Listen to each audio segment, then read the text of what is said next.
Baghdad میں ایک نوجوان تھا۔ وہ بہت خوبصورت تھا اور اس کا کام نال سازی تھا۔ نال وہ چیز ہوتی ہے جو گھوڑوں کی ٹانگوں میں لگائی جاتی ہے۔ وہ نوجوان نال بناتے وقت داغتی سلگتی بھٹی میں اس نال کو رکھتا، لیکن عجیب بات یہ تھی کہ وہ نوجوان جب نال کو سلگتی بھٹی سے نکالتا تو کسی اوزار یا کسی شے سے نہیں نکالتا، بلکہ خود اپنے ہاتھوں کو اس دھاگتی بھٹی میں ڈال کر اس نال کو نکالتا اور اپنی مرضی کے مطابق اس کی شکل اور بناوٹ کو تیار کرتا۔ یہ منظر دیکھ کر لوگ اسے پاگل دیوانہ کہتے، لیکن حیران بھی ہوتے کہ آخر اس کے ہاتھوں پر اس دھاگتی آگ کا اثر کیوں نہیں ہوتا۔ چنانچہ ایک مرتبہ ایک شخص باہر سے آیا اور اس نوجوان کو اس طرح کام کرتا دیکھ کر حیرانی سے پوچھا کہ آخر یہ دھاگتی سلگتی آگ آپ کے ہاتھوں کو نقصان کیوں نہیں پہنچاتی؟ اس نوجوان نے کہا کہ اس طرح کام کرتے کرتے ان ہاتھوں کو عادت ہو گئی ہے کہ یہ ہاتھ آگ کو برداشت کر لیتا ہے، جس کی وجہ سے کسی اوزار کی ضرورت نہیں پڑتی۔ چنانچہ باہر سے آئے ہوئے شخص نے جب اس نوجوان کی باتیں سنی تو اس نے کہا کہ کوئی اور بات ہے، مجھے آپ کے جواب سے اطمینان نہیں ہوا، مہربانی فرما کر بتائیں کہ آخر ماجرا کیا ہے۔ اس نوجوان نے کہا کہ بغداد میں ایک نہایت ہی خوبصورت لڑکی تھی۔ اس کے ماں باپ حج کرنے کے ارادے سے گھر سے نکلے، لیکن اللہ کا کرنا ایسا ہوا کہ ایک حادثے میں ان دونوں کی موت واقع ہو گئی۔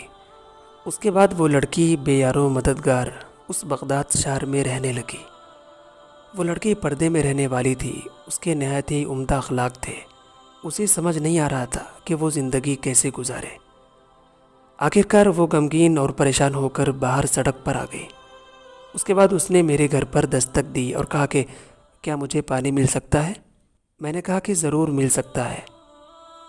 چنانچہ میں گھر کے اندر گیا اور پانی لا کر اس لڑکی کو دیا۔ پانی سے سیراب ہو کر اس لڑکی نے دعا دیتے ہوئے کہا کہ خدا تمہارا بھلا کرے۔ میں نے کہا کہ کیا تم نے کچھ کھایا ہے؟ اس نے کہا نہیں، میں نے کچھ دنوں سے کچھ نہیں کھایا۔ اس کے بعد میں نے اس لڑکی سے اس طرح رہنے کی وجہ پوچھی تو لڑکی نے اپنے اوپر گزرے ہوئے تمام احوال بتا دیے اور کہا کہ مجھے سمجھ نہیں آتا کہ زندگی کیسے گزاروں۔ میں نے اس سے کہا کہ تم شام کو میرے گھر آ جانا اور میرے ساتھ کھانا کھانا، میں تمہارے پسند کا کھانا پکاؤں گا۔ اس نوجوان نے کہا کہ میں نے اس کے لیے نہایت ہی عمدہ کھانا پکایا۔ گوشت کباب اور طرح طرح کی لذیذ اور مزیدار چیزیں اس کے لیے تیار کر دیں۔ چنانچہ شام کے وقت وہ لڑکی میرے گھر آئی اور ہم دونوں کھانا کھانے کے لیے ایک ساتھ دسترخوان پر بیٹھے۔ اس دوران میں اٹھا اور دروازے کی کڑی لگا دی، لیکن اس وقت میری نیت بدل گئی تھی، اس لیے کہ وہ بے انتہا حسین و جمیل تھی اور یہ ایسا وقت تھا کہ مجھے ہر طرح سے اس پر قدرت مل چکی تھی۔ وہ نوجوان لڑکی میری بدنیتی سے واقف ہو گئی۔ اس نے کہا کہ اے نوجوان، میں بہت پریشان ہوں، قریب المرگ ہوں، امید ہے کہ بہت جلد اس دنیا سے چلی جاؤں گی، مہربانی کر کے مجھے یہاں سے جانے دیجیے۔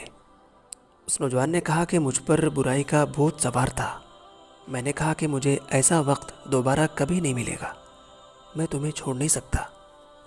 اس لڑکی نے کہا کہ میں تمہیں اللہ اور اس کے رسول کا واسطہ دے کر کہتی ہوں کہ مجھے چھوڑ دو، کیونکہ اس وقت میرے پاس صرف میری عزت ہے۔ تم میری عزت کو تار تار نہ کرو، اگر تم نے میری عزت کو تار تار کر دیا تو میں زندہ رہ کر بھی مر جاؤں گی۔ نوجوان نے کہا کہ لڑکی کی یہ باتیں میرے دل پر لگیں اور اللہ کے خوف سے مجھ پر کپ کپی طاری ہو گئی۔